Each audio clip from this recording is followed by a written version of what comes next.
Olá a todos, eu sou o professor Elias e a nossa aula de hoje é sobre os elementos de geodésia, mais especificamente alguns desses elementos, esses 7 itens. Então, o sumário de hoje vai abordar 7 tópicos.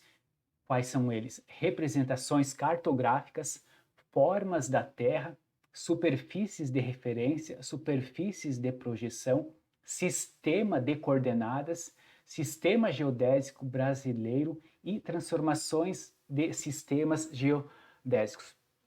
Eu considero esses tópicos, esses itens, muito importantes, porque os conceitos abordados nesta aula, eles permeiam praticamente qualquer tipo de dado geográfico que vocês possam estar trabalhando ou que vão trabalhar. Eles vão estar presentes, então, em qualquer base cartográfica que vocês irão trabalhar. Então, mesmo que vocês não estejam vendo diretamente esses conceitos, mas quando vocês estão mexendo, por exemplo, no software, no QGIS, trabalhando, modificando um dado geoespacial, esses conceitos, esses elementos de geodésia vão estar lá presentes. Então, é muito importante tentar fixar o melhor possível os conceitos dessa aula de hoje. Antes de entrarmos nesses tópicos especificamente, vamos definir um contexto para essa aula. Bom, primeiro, então, cartografia é a arte de conceber, levantar, redigir ou de divulgar os mapas. E o que é o mapa? Relembrando, então, é a representação geométrica plana, simplificada e convencional do todo ou de parte da superfície terrestre, em uma relação de similitude conveniente chamada escala.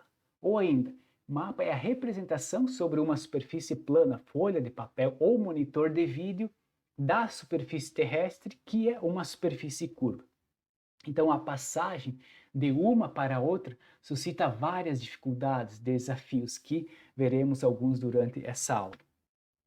Uma dessas dificuldades é a definição exata da forma e das dimensões da Terra, que é um objeto contínuo de estudo da geodésia.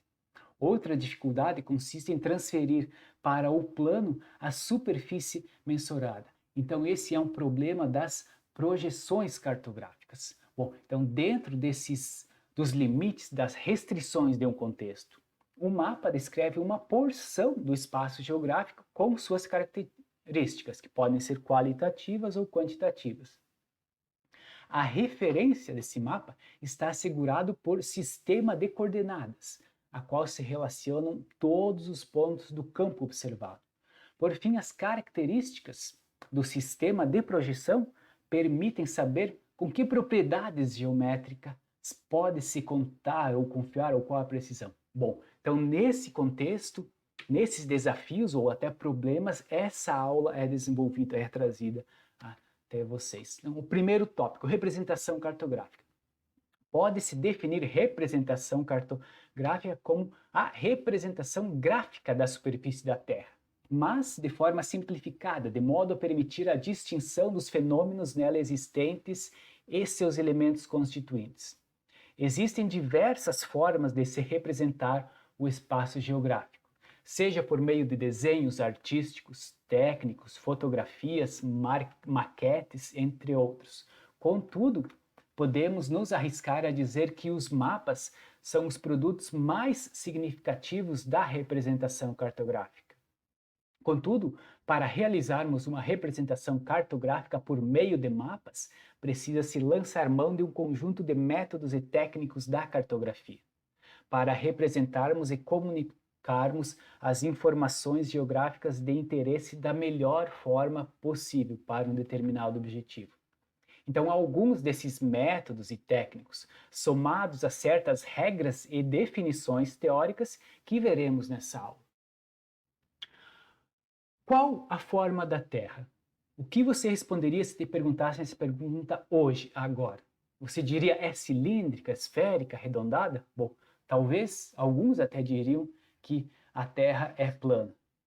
Como vimos no vídeo, a grande história da cartografia, na aula passada, a Terra ganhou várias formas ao longo da nossa história, variando de plana a perfeitamente esférica, até alcançarmos o conceito que é hoje bem aceito no meio científico internacional. Vamos lá então, vamos tentar definir a forma da Terra. Vimos na aula passada que durante a Idade Média Europeia era consolidada a ideia de que a Terra era plana.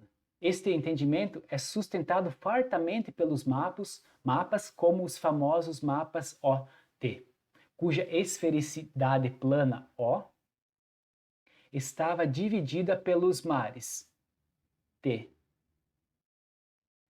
pelos mares entre os continentes conhecidos, Ásia acima, África à direita e Europa à esquerda, com Jerusalém ao centro. Esse pensamento da Terra plana também era suportado no passado pela observação das navegações que se deslocavam mar adentro, sumiam na linha do horizonte e muitas vezes elas não retornavam à sua origem. Nesses casos, dizia-se que tais embarcações tinham atingido o limite do planeta, caindo em abismos habitados por monstros marinhos que tinham engolido essas navegações ou caindo para algum lugar sobrenatural.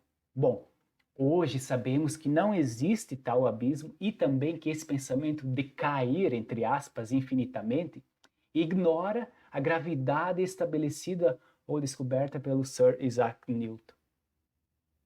A gravidade, na verdade, é a força responsável por moldar a Terra do jeito que a conhecemos, uma forma arredondada. De fato, para um observador no espaço, a Terra parece perfeitamente esférica.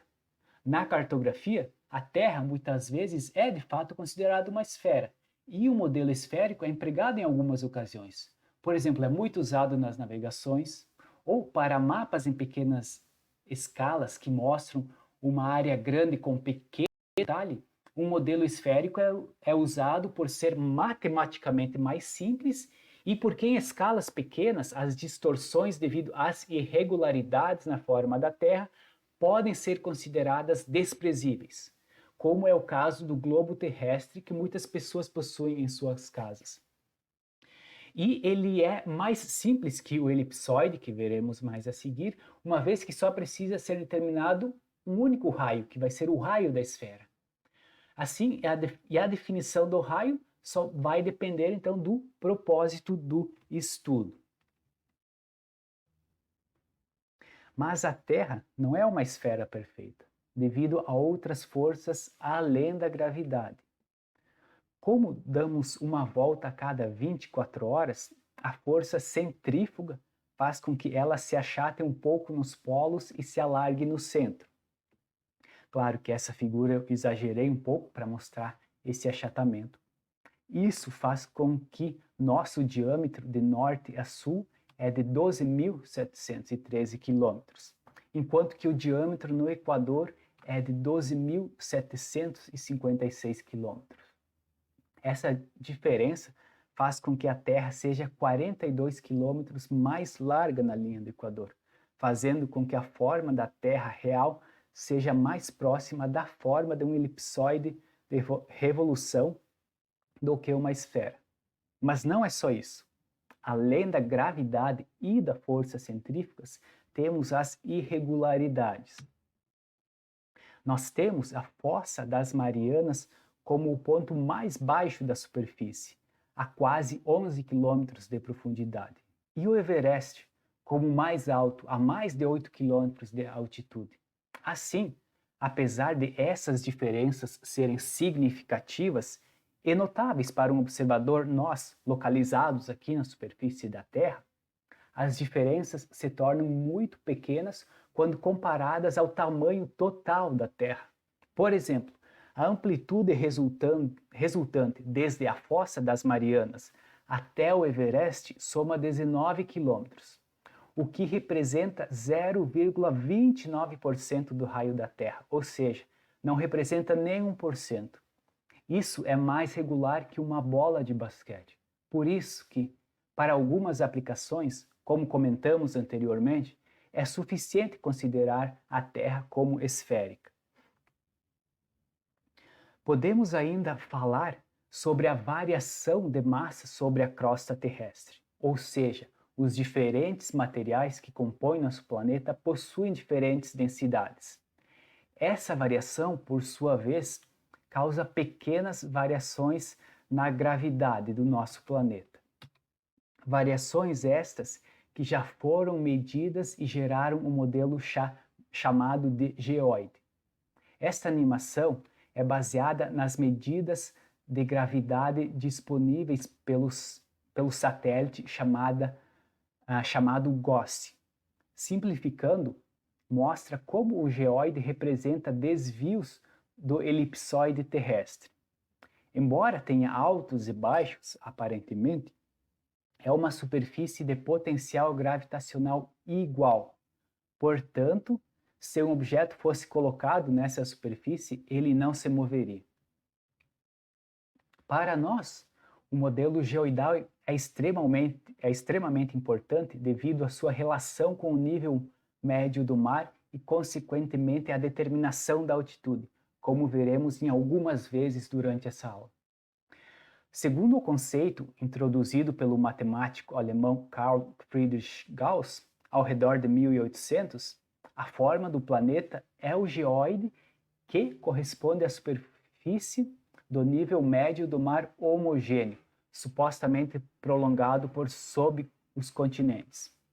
Essa superfície se deve principalmente às forças de atração, gravidade e força centrífuga, a rotação da Terra, como vimos anteriormente.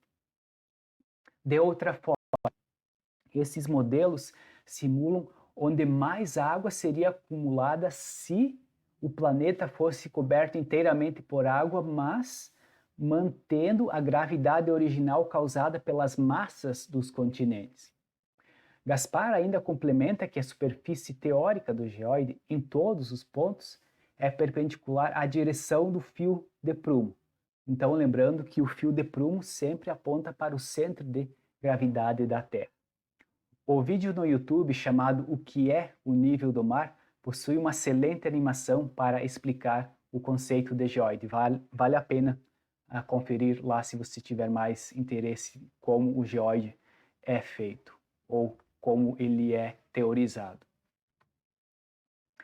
Por fim, por ser uma superfície física dinâmica, ou seja, uma superfície que sofre variações com alterações do campo gravitacional terrestre, o geoide não segue leis matemáticas rígidas e, portanto, não pode ser utilizado como modelo para a representação da superfície da Terra em mapas e cartas. No entanto, como falamos, é empregado como referência para a determinação das altitudes. Assim, o geoide, apesar de ser o modelo que mais se aproxima à superfície física da Terra, é um modelo bastante complexo, apresentando uma superfície matematicamente indefinida. Para isso, é necessário considerar uma figura geométrica regular matematicamente que mais se aproxime do geoide. Para contornar tal problema, lançou-se mão de uma figura geométrica chamada elipse, que, ao girar em torno de seu eixo menor, forma um volume, o elipsoide de revolução, achatado nos polos. Percebam, então, a relativa simplicidade em termos de parâmetros matemáticos. É preciso definir um semi-eixo maior A, um semi-eixo menor B e uma origem. Assim, o elipsoide é a superfície de referência utilizada nos cálculos que fornecem subsídios para a elaboração de uma representação cartográfica, como veremos mais adiante. Um elipsoide de revolução fica perfeitamente definido por meio de dois parâmetros, os seus semi-eixos A e B. Em geodésia, entretanto, é tradicional considerar como parâmetros o semi-eixo maior A e o achatamento F. O achatamento F é a razão entre a diferença dos semi-eixos A e B em módulo e o semi-eixo maior. Em termos de superfície de referência, esse achatamento vai tentar se aproximar do achatamento da Terra nos polos.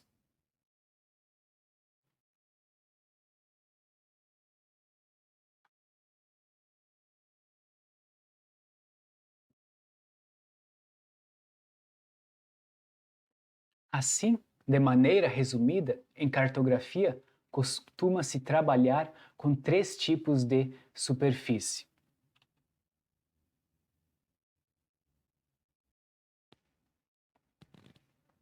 A superfície física ou topográfica da Terra, que vai ser ultimamente aquela representada nos nossos mapas, a superfície de referência para as altitudes, que vem a ser o geoide, e a superfície de referência para as projeções cartográficas, que é o modelo matemático definido geralmente por um elipsoide, como vimos.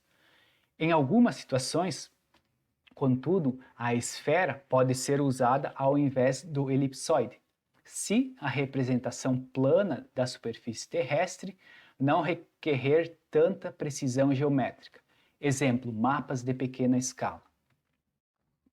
Muitos foram os intentos realizados para calcular as dimensões do elipsoide de revolução que mais se aproxima da forma real da Terra, e muitos foram os resultados obtidos.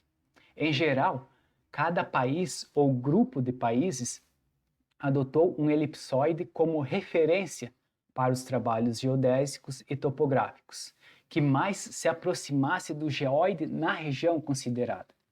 Essa figura da direita, por exemplo, compara dois elipsoides topocêntricos, onde um deles se encaixa melhor à Europa, enquanto o outro tem melhor utilidade para a América do Norte, como vemos na figura. Então, observem que enquanto o elipsoide representado da cor verde tem melhor encaixe à América do Norte, ou seja, é aqui onde ele toca a superfície do geoide, o elipsoide representado na cor vermelha, ele tem mais utilidade, é mais preciso para a parte da Europa, uma vez que as suas superfícies têm maior coincidência nessa área. Dessa forma, dezenas de diferentes elipsoides existem e são utilizados em trabalhos de geodésia ao redor do mundo. Nessa tabela, pode-se ver exemplos de alguns elipsoides. Observem como cada um deles possui diferentes valores de semi-eixo maior A, menor B e achatamento F. E cada um deles é, portanto, uma diferente superfície de referência mais adequada a certas regiões ou ao globo como um todo. A forma e tamanho de um elipsoide, que são determinados pelo semi-eixo maior e achatamento, bem como sua posição relativa ao geoide, definem um sistema geodésico de referência, também designado por datum geodésico. No caso brasileiro, adota-se atualmente o SIRGAS 2000, Sistema de Referência Geocêntrico para as Américas, como veremos mais adiante. Mas antes de prosseguirmos com o sumário dessa aula, os conteúdos do sumário, é importante abrirmos um parênteses para definirmos alguns conceitos muito importantes.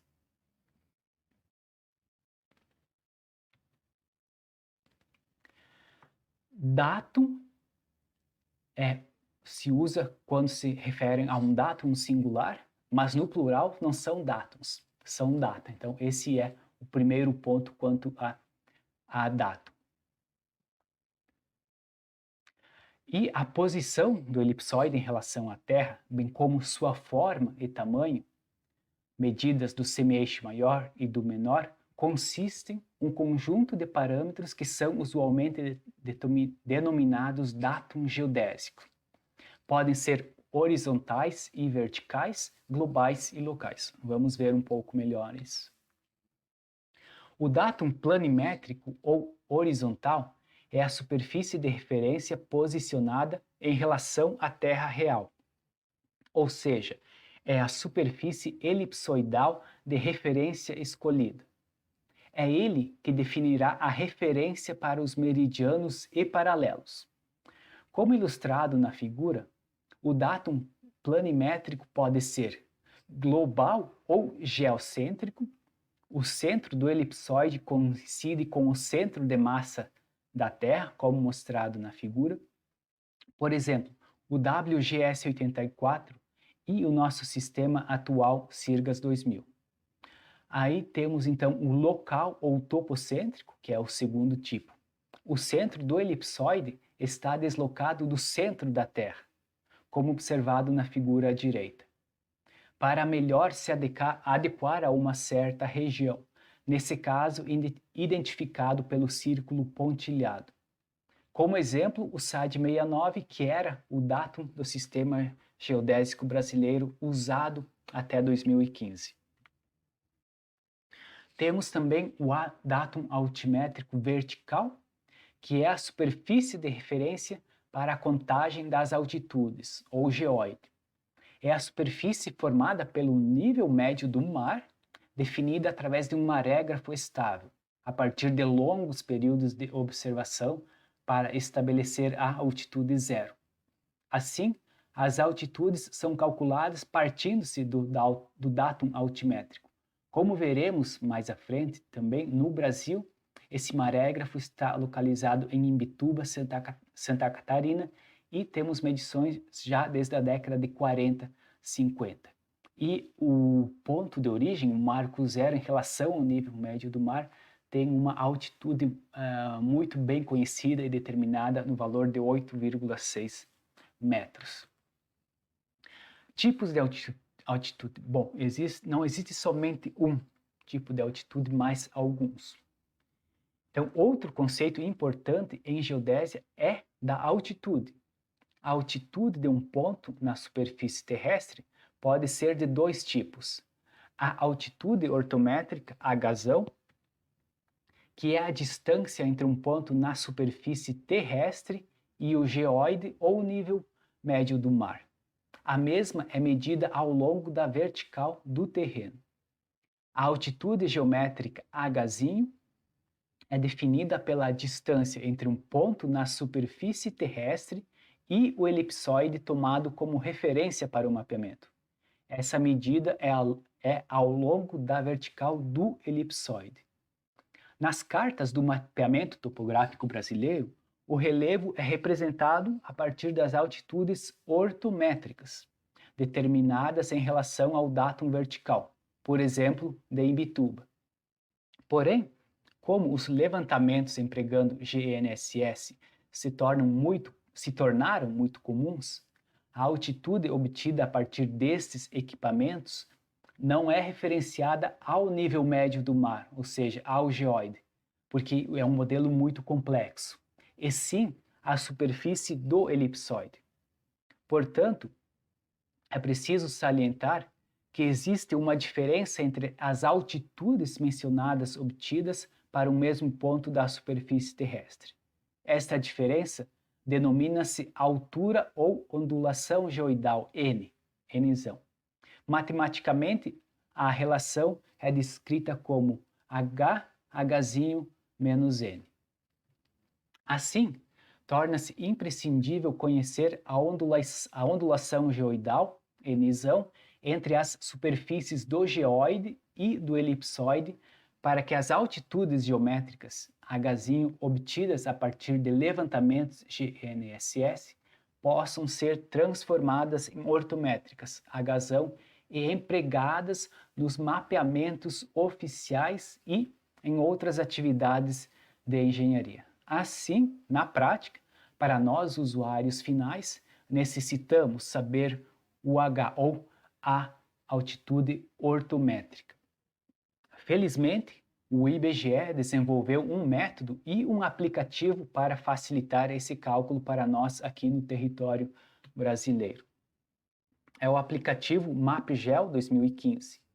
Ele pode ser baixado gratuitamente direto do site do IBGE, como mostrado nesse print screen.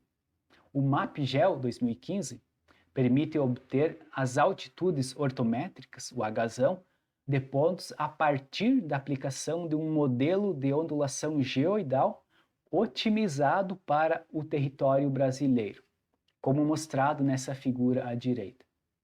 Interessante observar nesse modelo a amplitude de valor da ondulação geoidal ao longo do nosso território, que chega a 60 metros.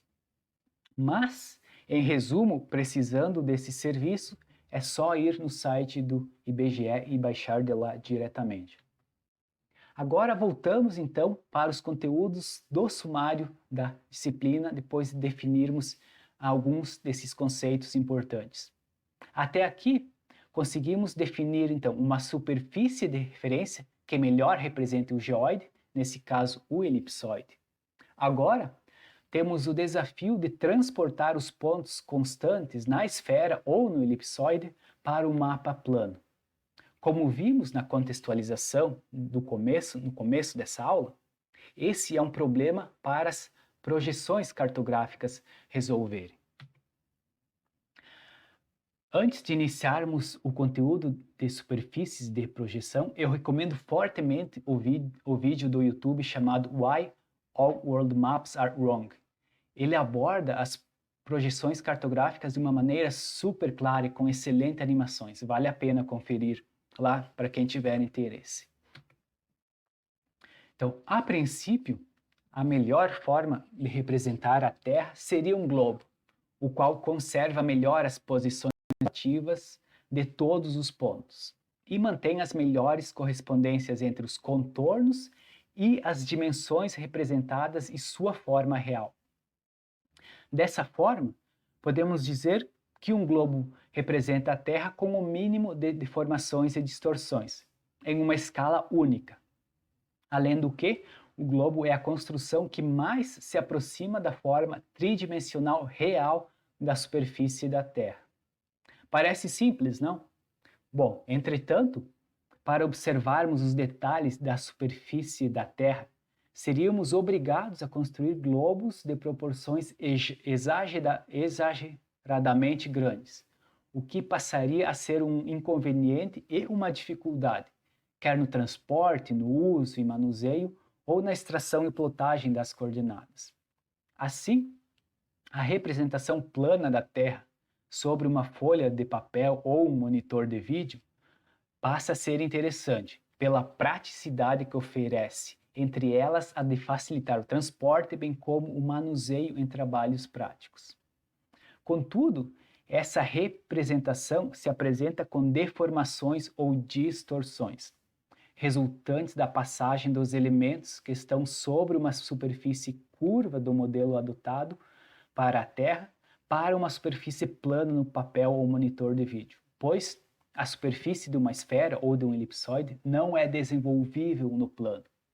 Assim, torna-se necessário transferir a superfície curva terrestre, apresentada por modelos 3D, esfera e elipsoide, em uma representação bidimensional plana. Essa transformação pode ser feita através, então, do emprego de projeção.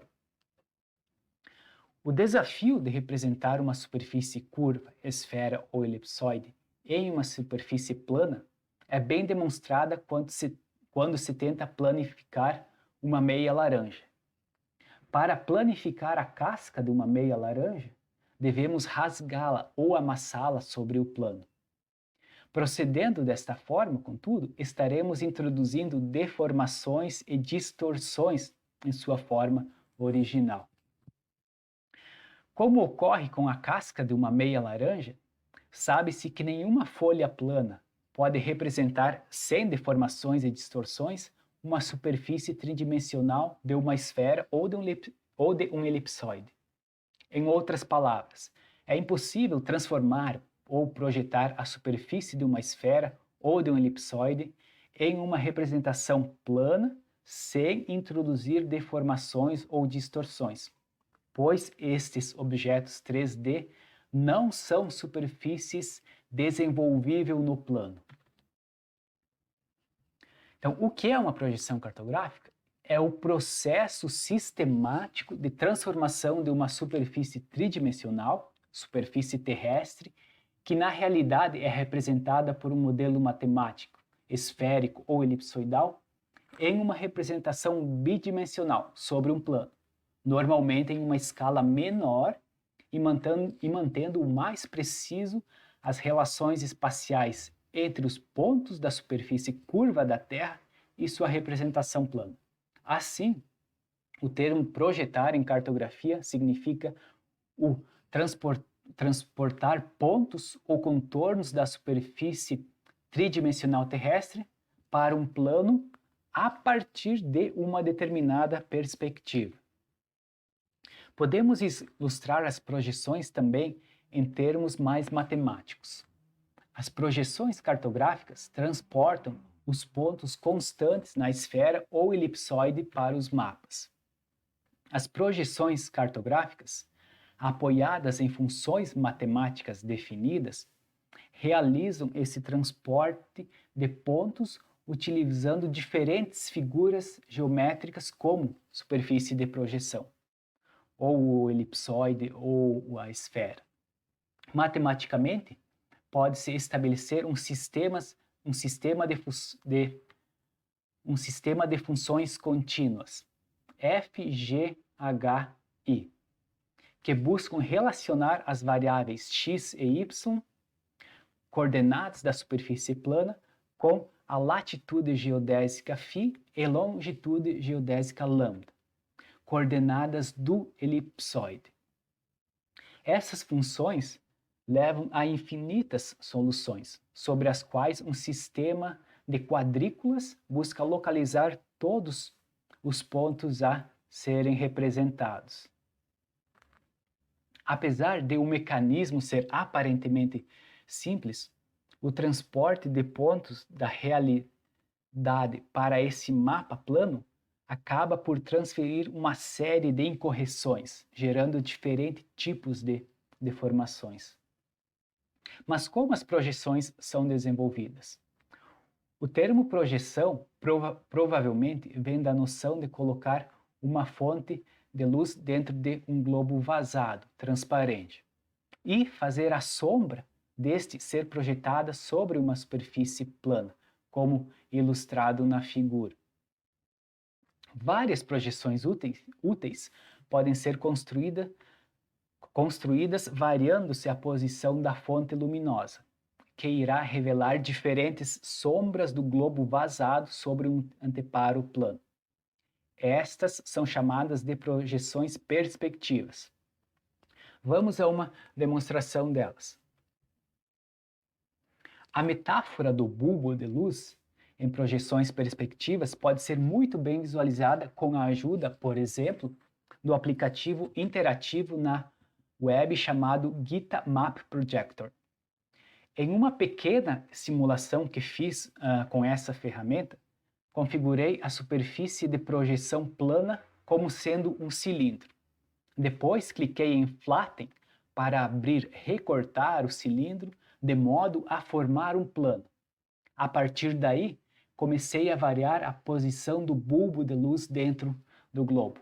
Então, observem o bulbo de luz sendo representado por esse círculo amarelo, sendo variado sua posição aqui, tanto do centro como para as bordas do globo, até sair do globo e retornar. Então, observe como tudo isso muda a projeção.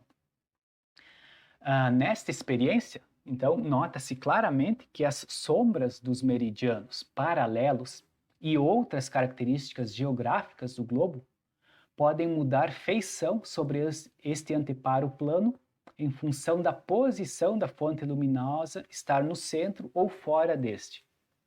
Bom, inclusive recursos na web como este podem fornecer uma experiência de aprendizagem mais abrangente no ambiente escolar, permitindo que o aluno, por exemplo, explore interativamente a maneira como as projeções do mapa podem ser construídas, seguindo essa metáfora do bulbo de luz dentro ou fora do globo. Assim, o primeiro passo no processo de se projetar a superfície da Terra é modelá-la como sendo um objeto geometricamente perfeito, sólido, mas simples e que apresente a mesma área da superfície. Como vimos, para isso usamos a esfera ou o elipsoide. Contudo, o modelo esférico ou elipsóidico, ao ser desenvolvido sobre uma superfície plana, não pode apresentar-se exato por dois motivos básicos. Primeiro, a correspondência 1:1 é fisicamente impossível. Alguma transformação de escala deve ocorrer. Por este motivo, após selecionado o modelo matemático apropriado, o próximo passo é reduzir o tamanho do modelo para a escala desejada do mapa. Segundo, a superfície curva da Terra não pode ajustar-se a um plano sem a introdução de alguma espécie de deformação ou distorção. Aqui usamos novamente a ferramenta GitaMap para ilustrar alguns tipos de deformações.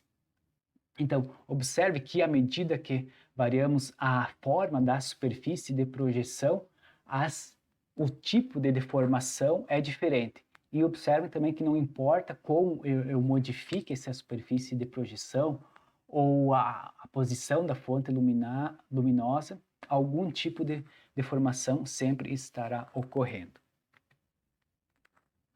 A distorção ou deformação pode ser entendida como o desenvolvimento desigual dos elementos, o que é equivalente a esticar, amassar ou rasgar uma superfície curva para a tornar plana. Nesse slide, temos o modelo matemático da Terra, uma esfera que é projetada em um plano usando diferentes projeções para a comparação. Aqui fica claro que diferentes projeções resultam em diferentes deformações. Observem o nome das diferentes projeções no canto superior direito da figura. De maneira geral, as distorções ou deformações são tanto maiores quanto maior for a área apresentada. E as características que uma distorção apresenta é uma consequência do relacionamento entre a superfície tridimensional terrestre e a representação plana correspondente, o que caracteriza a própria projeção adotada.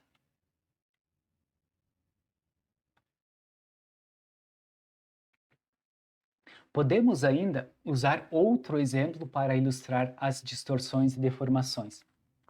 A tentativa de representar a Terra em uma forma contínua vai gerar distorções e deformações semelhantes ou comparáveis à figura de um rosto desenhado sobre um globo, projeção globular, sendo depois transportado para as projeções centrográfica, como aqui, estereográfica, ortográfica e projeção de Mercator.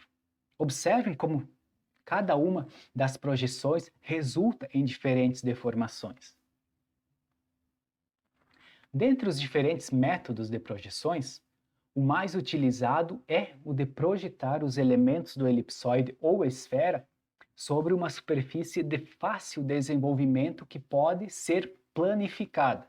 Assim, para minimizar as deformações e distorções, usa-se projetar o reticulado, ou seja, meridianos e paralelos, sobre uma superfície de fácil desenvolvimento, como o cilindro, o cone e mesmo o plano.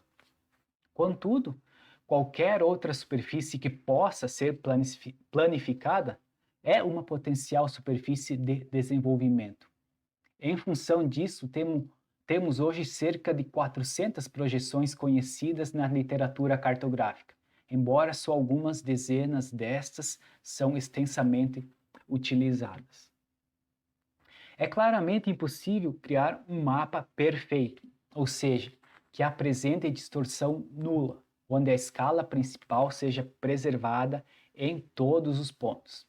É fácil, porém, manter a escala principal ao longo de certas linhas ou pontos no mapa, onde a escala é constante e igual à escala principal, ocasionando o que se chama de distorção nula. Por exemplo, um plano tangente ou secante à superfície terrestre gerará um círculo de distorção, aqui, que poderá apresentar baixa, média ou alta distorção em função da tangência ou secância do plano. Nos pontos de tangência ou secância, a distorção será nula, mas somente nesses pontos. No plano tangente, por exemplo, haverá um ponto de distorção nula, onde o plano tangencia, toca a superfície de referência. Neste caso, o ponto representaria algum lugar da Antártica. Similarmente, temos as linhas de distorção. Um cilindro ou cone tangente ou secante à superfície terrestre gerará uma linha também de baixa, média ou alta distorção, em função de onde estiver a tangência ou secância de um cilindro ou cone. E teremos linhas de distorção nula somente onde as duas superfícies se tocam. Então, nessas linhas onde elas se tocam, teremos a chamada distorção nula. Diversas são as formas de classificar as projeções cartográficas. Vamos apresentar uma visão geral dessas classificações. Nesse esquema que apresento aqui, a tabela possui uma coluna com o critério, outra com a classificação e a terceira coluna com a característica de cada uma dessas classificações. Por exemplo, no critério, quanto ao método, as projeções poderiam ser classificadas em geométricas ou perspectivas. Podem ser gnomômicas, quando o ponto objetivo se situa no centro do modelo, estereográficas, quando o ponto objetivo se situa na superfície de referência, e ortográfica, quando o ponto projetivo se situa no infinito. Poderíamos ainda usar como critério a superfície de projeção e classificá-las como planas, cônicas, cilíndricas ou polissuperficiais. Aqui temos representações dessas figuras geométricas no canto direito. Ou poderíamos ainda, agora, utilizar o critério quanto às propriedades e classificá-las como equidistantes, conformes, equivalentes ou afiláticas. Vamos ver em mais detalhes esse critério. Equidistantes são as que apresentam as mesmas distâncias, como o nome sugere, mas entre as linhas projetadas, paralelos e meridianos. Ou seja, as que não apresentam deformações lineares para algumas linhas em especial, isto é, os comprimentos são representados em escala uniforme. Como exemplo, temos a projeção equirretangular. Como observação, então, ela deforma a forma e a área. Conformes. Uma projeção é conforme quando a forma de pequenos objetos é preservada, ou seja, quando a escala da projeção em qualquer ponto é a mesma em todas as direções. Observações a serem tomadas. Os paralelos e meridianos são representados como linhas perpendiculares. A escala igual em todas as direções não implica na conservação da mesma, que pode variar de ponto para ponto. A palavra conformidade induz ao erro, uma vez que somente objetos de dimensões reduzidas possuem sua forma conservada. Exemplos: Mercator, Gauss e UTM. Lembrando que estudaremos com mais detalhes o sistema UTM na próxima aula. Equivalentes. As projeções equivalentes têm a propriedade de não alterarem as áreas, conservando assim uma relação constante com suas correspondentes na superfície da Terra. Seja qual for a porção representada no mapa, ela conserva a mesma relação com a área de todo o mapa. E um exemplo é a projeção de Gauss-Peters. Em fato, podemos usar a indicatriz de Tissot, representada pelos círculos roxo roxos nas figuras para observar como essas duas projeções deformam as áreas de uma superfície de referência. Nesse caso, vamos comparar Mercator igual Peters. Observamos como a projeção de Mercator distorce, exagera as áreas das massas de terra perto dos polos, mas, como vimos, mantém a forma, pelo menos de pequenas áreas.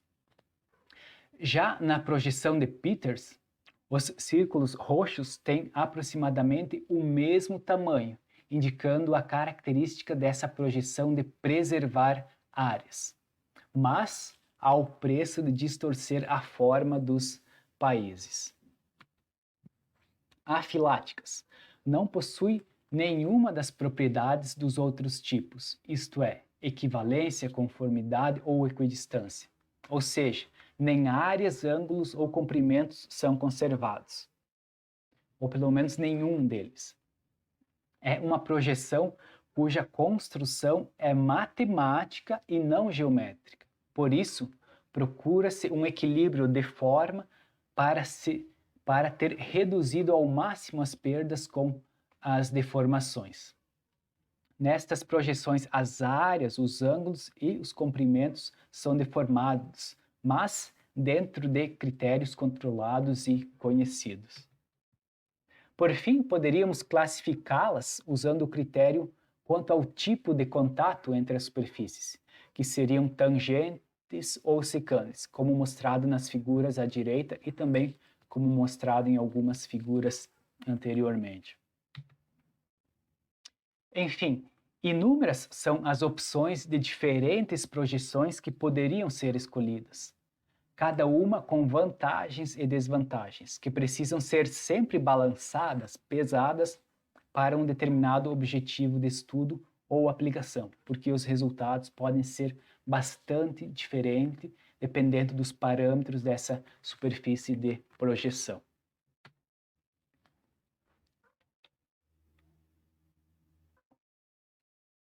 Pequeno resumo até o momento, então.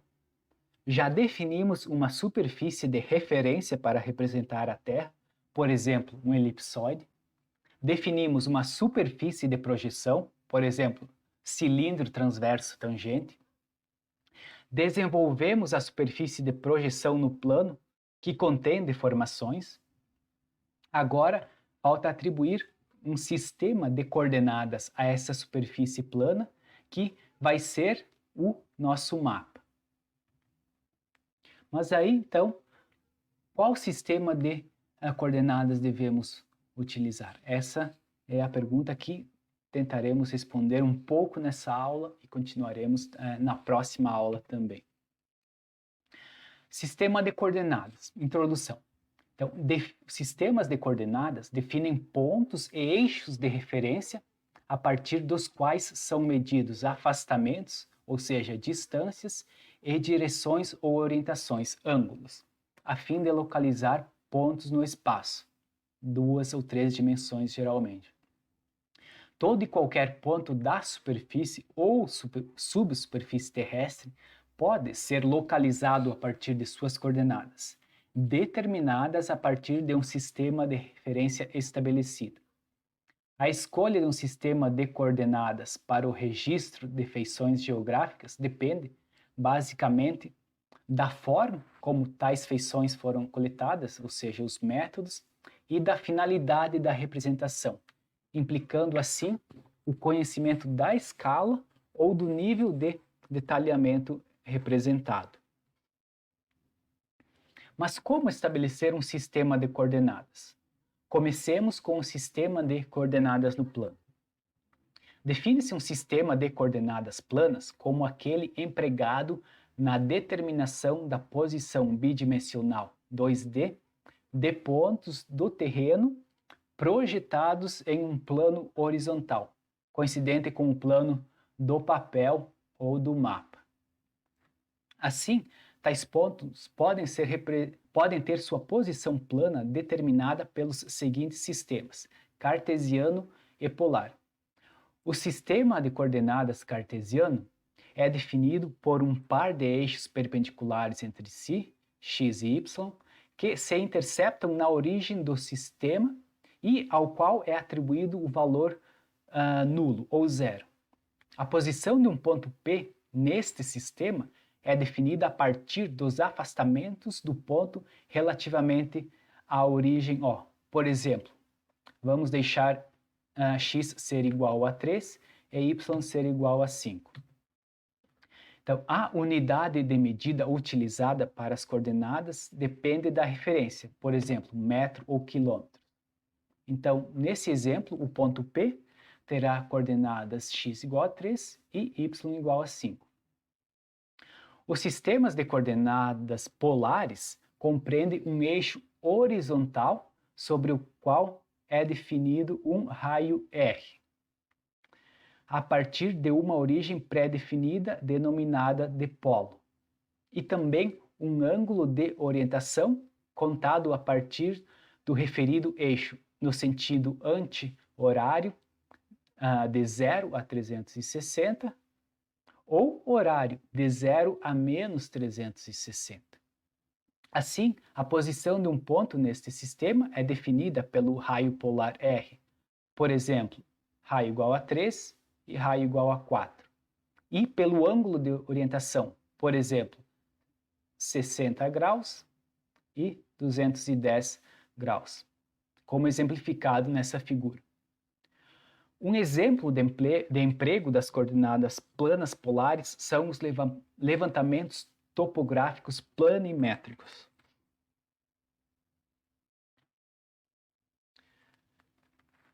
Define-se um sistema de coordenadas no espaço como aquele empregado na determinação da posição tridimensional 3D de pontos que compõem feições da superfície terrestre, mesmo que estes sejam projetados em um plano horizontal bidimensional, coincidente com o plano do mapa.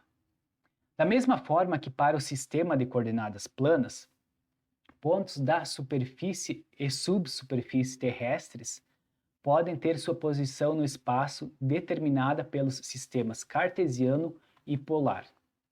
O sistema cartesiano no espaço compreende, além das coordenadas planas abscissa x e ordenada y, a componente relativa à terceira dimensão, z, denominada altura, altitude ou profundidade, dependendo da referência de nível empregada.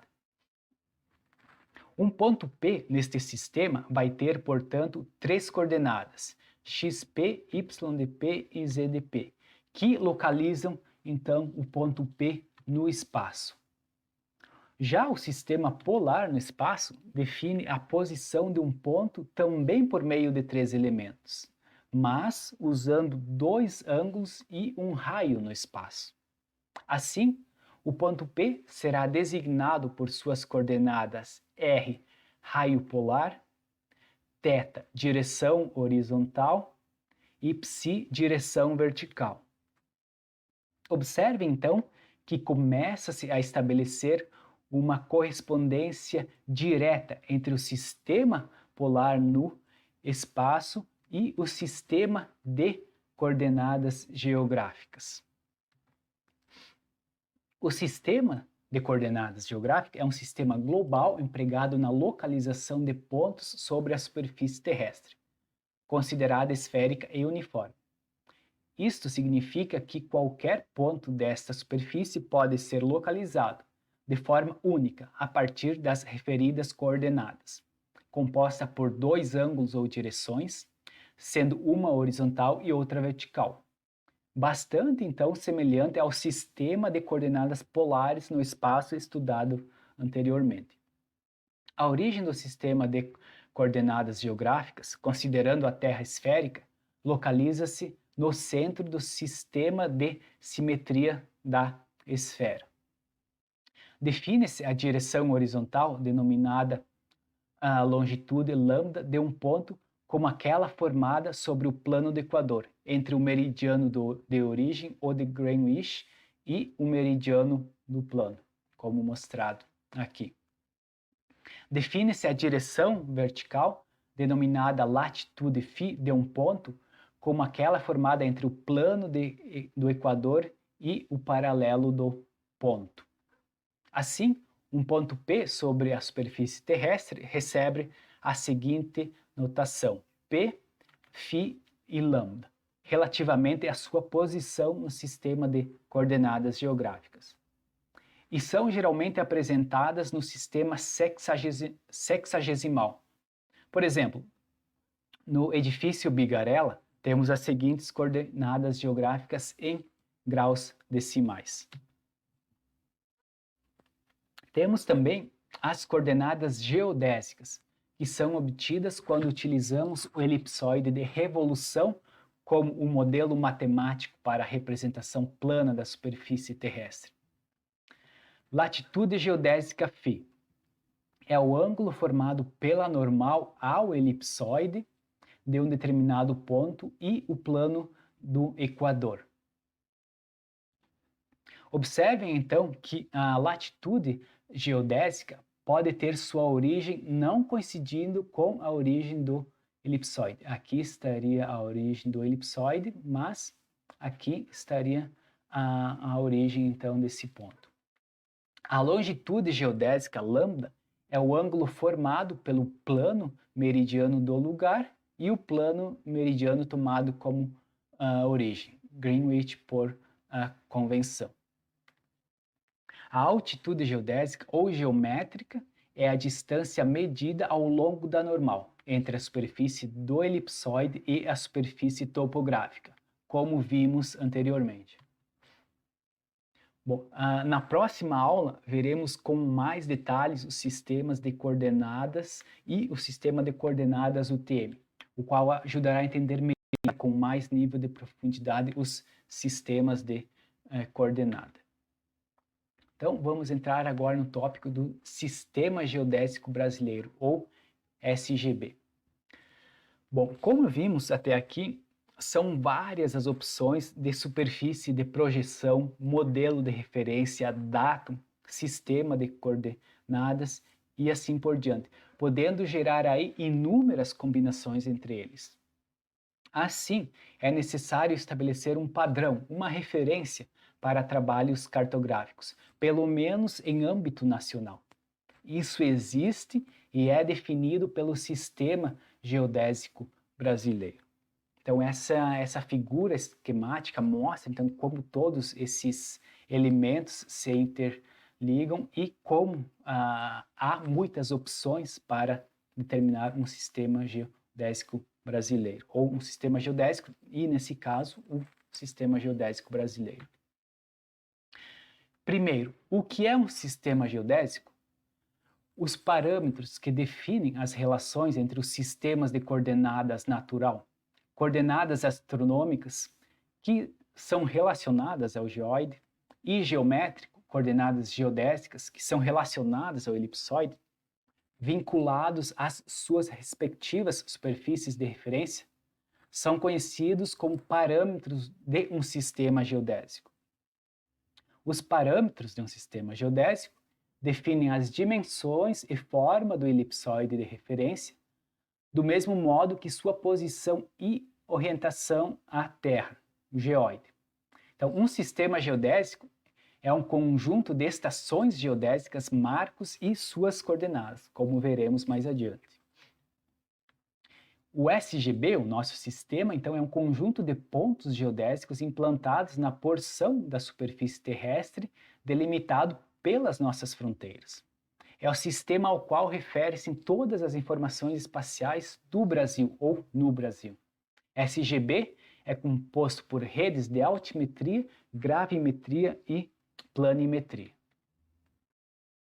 Historicamente, o Brasil adotou como referencial geodésico para o seu território os seguintes datas. Córrego Alegre, que foi o primeiro sistema adotado em 1949. Depois veio o SAD 69, que foi oficialmente adotado no Brasil em 1979. E o vigente atualmente é o SIRGAS 2000, este sendo o único válido a partir de 2015. Então, observamos que cada um desses sistemas possui elipsoides e datum diferentes. É importante saber da existência desses sistemas geodésicos, porque pode ser que ainda nos deparemos com base de dados cartográficos amarrados a esses sistemas antigos. No próximo tópico, mudança de sistemas geodésicos, falaremos mais sobre isso. Mas vamos ver em mais detalhes o sistema geodésico vigente no Brasil. A definição da superfície, origem e orientação do sistema de coordenadas usado para mapeamento e georreferenciamento no território brasileiro é dado pelo referencial de planimetria, que vai ser dado então pelo CIRGAS 2000, ou seja, as coordenadas x e y ou coordenadas de latitude e longitude vão ser dadas pelo CIRGAS 2000. Os parâmetros que caracterizam o sistema geográfico brasileiro vigente são estabelecidos em decretos e suas resoluções. Atualmente, nós utilizamos o CIRGAS 2000 no Brasil, como foi falado. E essa sigla significa Sistema de Referência Geocêntrico para as Américas. Mas quais as características do CIRGAS 2000? Aqui estamos vendo parte da resolução número 1 de 2005 do IBGE, aqui, que é a resolução que apresenta o CIRGAS. Em geral, o CIRGAS é uma densificação do Sistema de Referência Terrestre Internacional, chamado ITRS. Este adota como figura geométrica da Terra o elipsoide chamado GRS 80. Então, o CIRGAS 2000 não é um elipsoide, ou não foi feito um elipsoide específico para o CIRGAS 2000. O CIRGAS utilizou um elipsoide que já era consolidado na geodésia, que é o elipsoide GRS 80, o qual vai ter seu próprio semi-eixo maior e achatamentos já bem definidos e estudados. Qual é a origem? A origem é o centro de massa da Terra ou o geocentro. Ou seja, é no geocentro, aqui, que as coordenadas seriam 0, 0, 0 no CIRGAS 2000. E a orientação? Bom, os polos e meridianos de referência estariam consistentes em mais ou menos 0,005 segundos com as direções definidas pelo BIH, que é um órgão internacional da época de 1984. Estas orientações servem, por exemplo, para apontar onde está o Polo Norte e o meridiano de Greenwich. Assim, o CIRGAS 2000 é um sistema de referência global, que é muito similar com os sistemas adotados como padrão pelos receptores GNSS.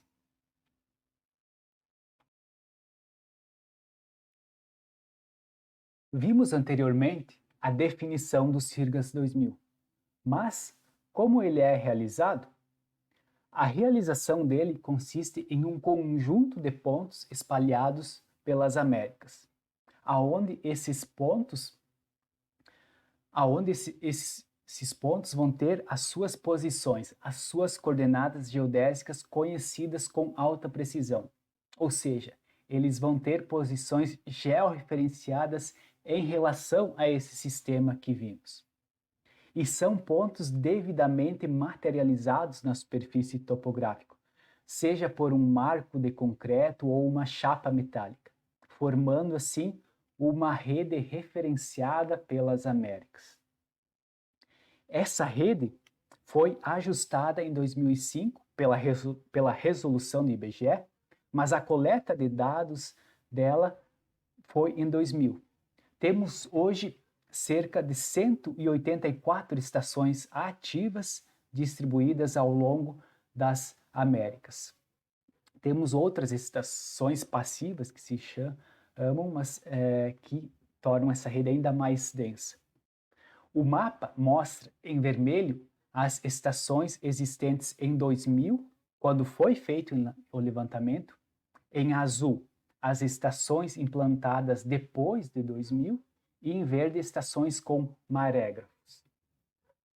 Assim, a partir da materialização desses marcos geodésicos do CIRGAS 2000 e da leitura das suas coordenadas geodésicas, estabelece-se uma rede de referência para a determinação das coordenadas planimétricas, ou seja, para a determinação das coordenadas de latitude e longitude que podem ser usadas e que devem ser usadas como referência para trabalhos topográficos ou geodésicos no nosso território, enfim. Aqui vamos abrir um parênteses para mencionar o sistema WGS-84, que é considerado um sistema geodésico mundial, ou seja, ele pode fornecer posicionamento e navegação em qualquer parte do mundo. Ele foi desenvolvido pelo Departamento de Defesa dos Estados Unidos para georreferenciar a constelação de satélites GPS, mas é atualmente o sistema de referência padrão adotado pelos receptores de NSS. E aqui vemos então as características desse sistema WGS-84, como semi-eixo maior e excentricidade ou achatamento. Não, desculpa, esse é excentricidade. De fato, o CIRGAS 2000 também é um sistema global, como vimos, e possui parâmetros muito similares com o WGS-84. Em algumas aplicações, inclusive, as diferenças entre resultados produzidos pelos dois sistemas são desprezíveis, devido a esta alta similaridade, como observamos aqui, por exemplo, semi-eixo maior, muito parecido, achatamento, muito parecido até nas primeiras casas, decimais com diferença só nas últimas casas. Da mesma forma que semi-eixo menor, valores muito parecidos até uma, duas, até a terceira casa decimal. Então, essa similaridade tem vantagens, como, por exemplo, o uso direto de receptores de NSS. Bom, fechado parênteses, voltamos ao SGB. E qual é o referencial altimétrico do SGB? Ou seja, como são determinadas as altitudes no nosso país? Nós temos a nossa rede altimétrica de alta precisão, RAAP, do Sistema Geodésico Brasileiro, que consiste basicamente de uma série de nivelamento geométrico distribuído por todo o território nacional, como mostrado aqui em vermelho. A origem ou datum dessa rede altimétrica nacional é o marégrafo de Imbituba, que está localizado na cidade de Imbituba, Santa Catarina, a cerca de 370 quilômetros ao sul aqui de Curitiba. A exceção, contudo, é o Amapá, aqui em cima, que usa o marégrafo de Santana. Mas, tirando o Amapá, todo o resto do Brasil tem a altimetria, a altitude das referências de nível RN, vinculadas ao marégrafo de Imbituba. Assim, esses pontos, comumente chamados de RN, têm a sua altitude com significado físico em relação ao datum aqui em Imbituba. Aqui é uma ideia de como poderíamos definir o RN por meio de um marégrafo de referência. Por exemplo, aqui temos o esquema de um marégrafo. Pode ser um mais antigo, como uma régua, ou um mais moderno, como um sonar. Todos os dias, eles fazem observações periódicas de qual é o nível do mar.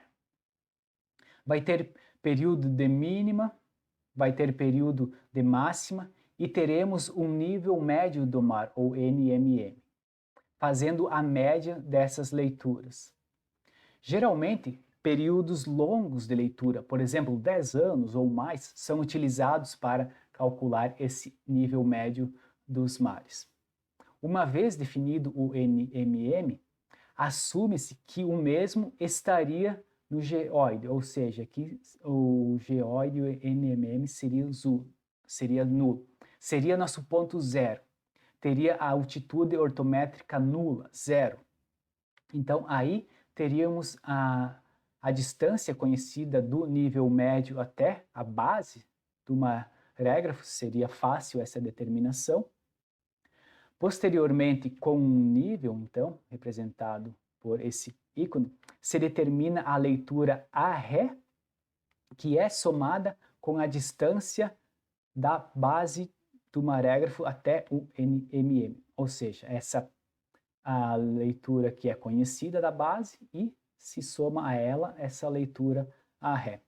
Na sequência, fazendo-se então uma leitura avante, conseguiríamos determinar a altitude do primeiro RN de referência em relação ao nível médio do mar. Esse RN é que vai ser nossa referência, o primeiro ponto, o ponto de controle para toda a rede. Esse primeiro ponto está materializado e é chamado de RN4X, como mostrado aqui. E tem uma altitude, então, de 8,6362 metros em relação a esse nível médio dos mares calculados aí por 10 anos. Assim, todas as demais altitudes da rede foram determinadas em relação a esse ponto RN4X. A partir do RN4X, seguiríamos com um nivelamento geométrico para densificar a rede pelo país. Poderíamos, inclusive, integrar posicionamento GNSS, por exemplo. Assim foi, então, que se iniciou essa série de nivelamentos geométricos, formando nossa rede altimétrica de alta precisão, nossos RN por todo o país. No geral, o que é fundamental lembrar dessa parte é que essa rede RN é usada para calcular as altitudes físicas ou ortométricas, que é aquele valor de altitude que nos interessa como usuários finais. Em resumo, trabalhos de mapeamento em território brasileiro devem adotar um referencial único para a determinação de coordenadas e altitudes, denominado aqui no Brasil de Sistema Geodésico Brasileiro. Os elementos do SGB são modelo de referência, que é empregado como modelo representativo da Terra, cuja superfície será projetada no plano por meio de uma projeção cartográfica, como vimos.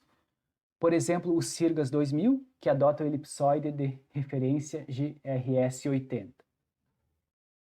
A projeção cartográfica, por exemplo, a projeção UTM, a qual está associada a uma superfície de projeção, por exemplo, cilindro transverso tangente.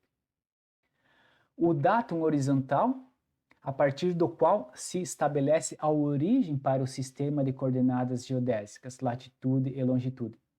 Por exemplo, no caso do CIRGAS 2000, a origem do sistema é geocêntrica, ou seja, é o próprio centro de gravidade da Terra.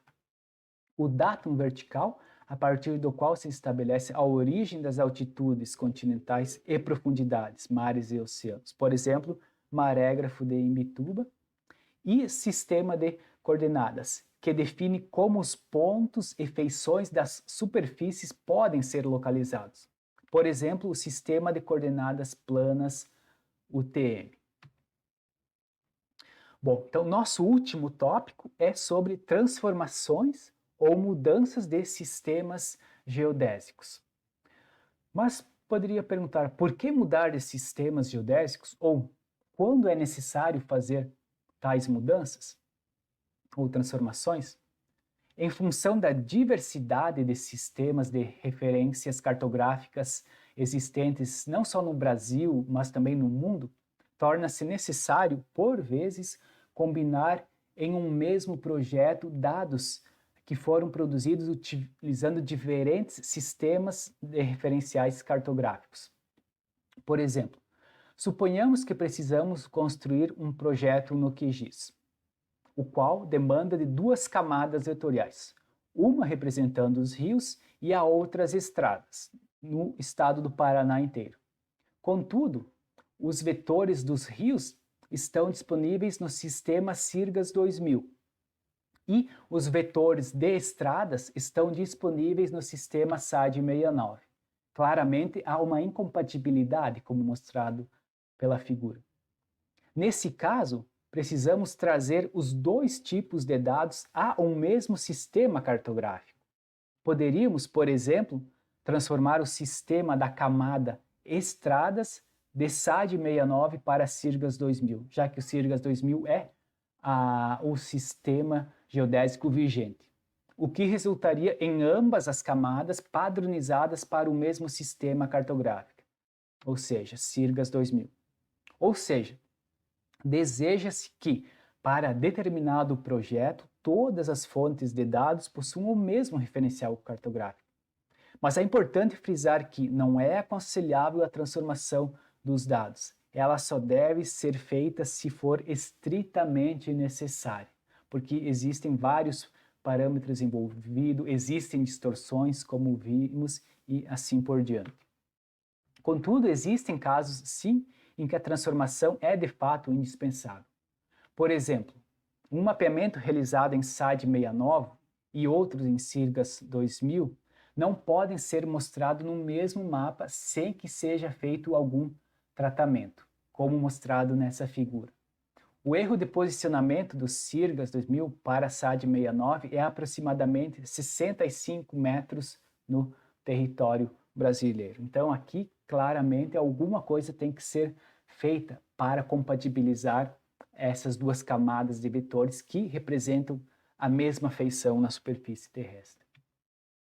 Felizmente, esse tipo de transformação é relativamente fácil hoje em dia, mas é importante saber o que se está fazendo. O conjunto de informações necessárias ao posicionamento e à transformação geométrica dos dados espaciais entre os diferentes referenciais cartográficos foi organizado e compilado em uma base única pelo IOGP, International Association of Oil and Gas Producers. Desta forma, as informações sobre quase todos os sistemas de referência cartográfica SRC existentes foram disponibilizadas com o uso da sigla EPSG, European Petroleum Survey Group. A figura mostra o website oficial do EPSG, onde informações detalhadas podem ser consultadas a qualquer momento. Essa padronização e fácil acessibilidade fez com que os softwares de SIG, como por exemplo o QGIS ou até o próprio ArcGIS, adotassem esses códigos EPSG para o posicionamento e a transformação dos dados geoespaciais que utilizam diferentes sistemas de referência cartográfica.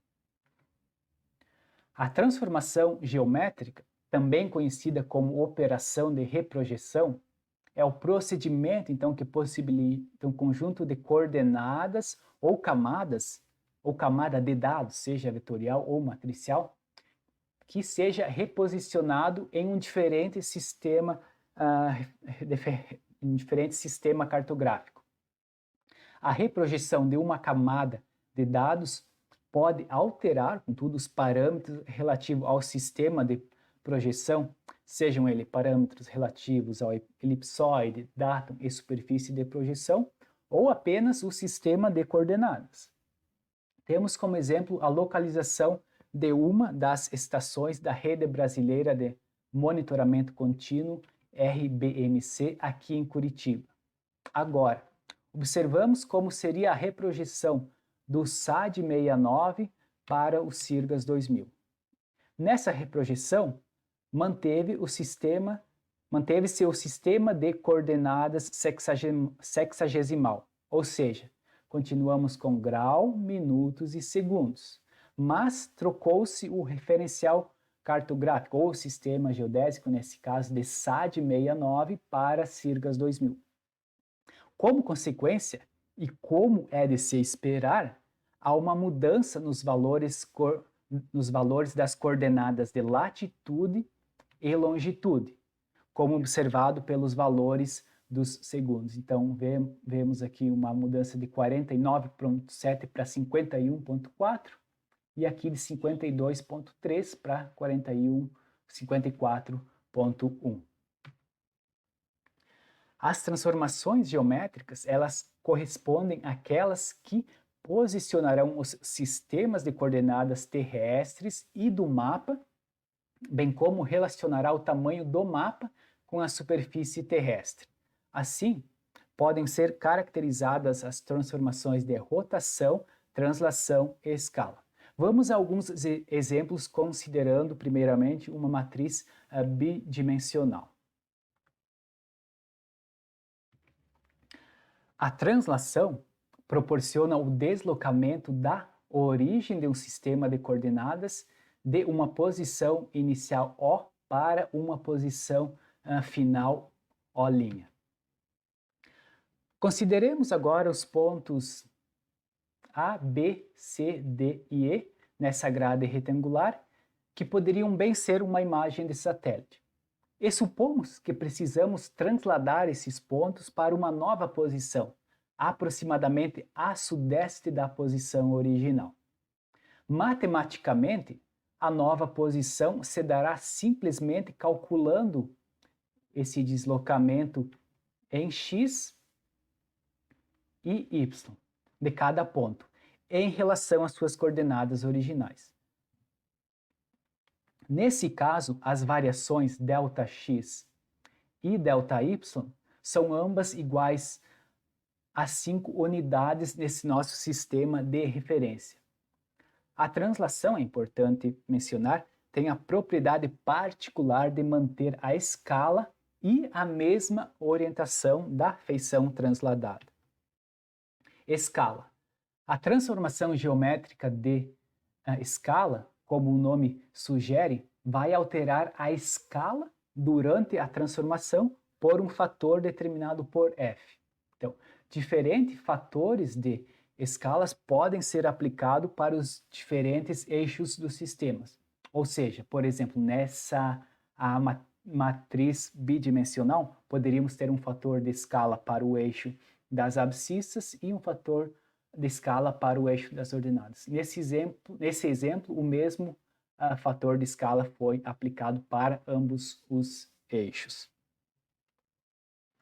Rotação. Na rotação, ocorre, então, a rotação, como o nome diz, entre os eixos coordenados dado por um ângulo alfa, que é o ângulo relativo de rotação entre os dois sistemas.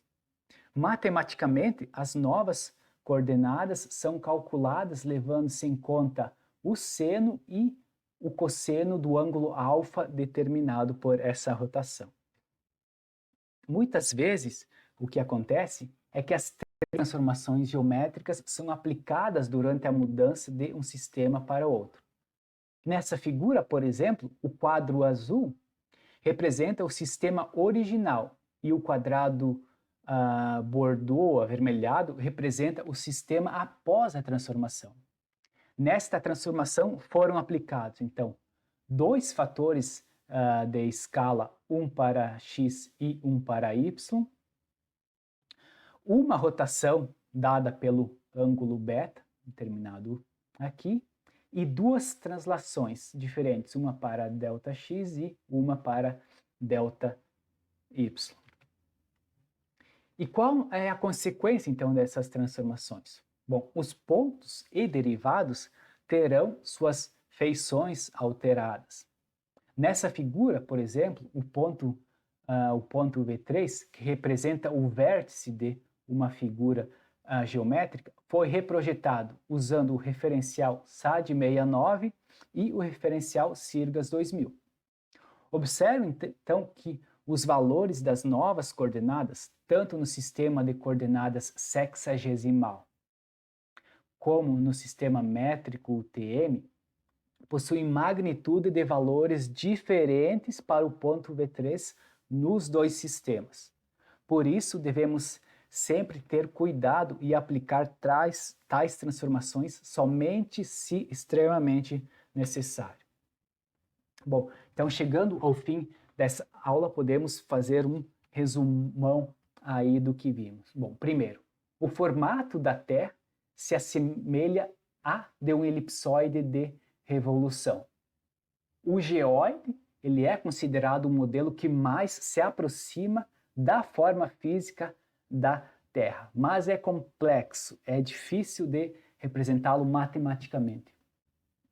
A esfera ou o elipsoide, então, são adotados como figuras geométricas, superfícies de referência, para representar a Terra nesses cálculos matemáticos. O geoide, contudo, ele é utilizado como referência para determinar as altitudes ortométricas. Para transportar os pontos constantes na esfera ou elipsoide para um mapa plano, precisamos utilizar uma projeção cartográfica. Contudo, cada superfície de projeção vai apresentar algum tipo de distorção ou deformação. Não existe como projetar sem distorcer ou deformar alguma característica. Ao se desenvolver a superfície de projeção no plano, haverá sempre distorção ou deformação. Para localizar um ponto na superfície terrestre, é necessário, então, determinar um sistema de coordenadas. O sistema geodésico brasileiro é o sistema a qual referem-se todas as informações espaciais aqui no Brasil. O SGB atual é chamado, então, de CIRGAS 2000, que é o único sistema vigente e deve ser usado desde ou a partir de 2015, já há 6 anos aí então. SGB é composto por redes de altimetria, gravimetria e planimetria. As transformações de sistemas geodésicos e referenciais cartográficos visam padronizar os dados cartográficos para um mesmo projeto. Bom, a aula de hoje era isso e até a próxima.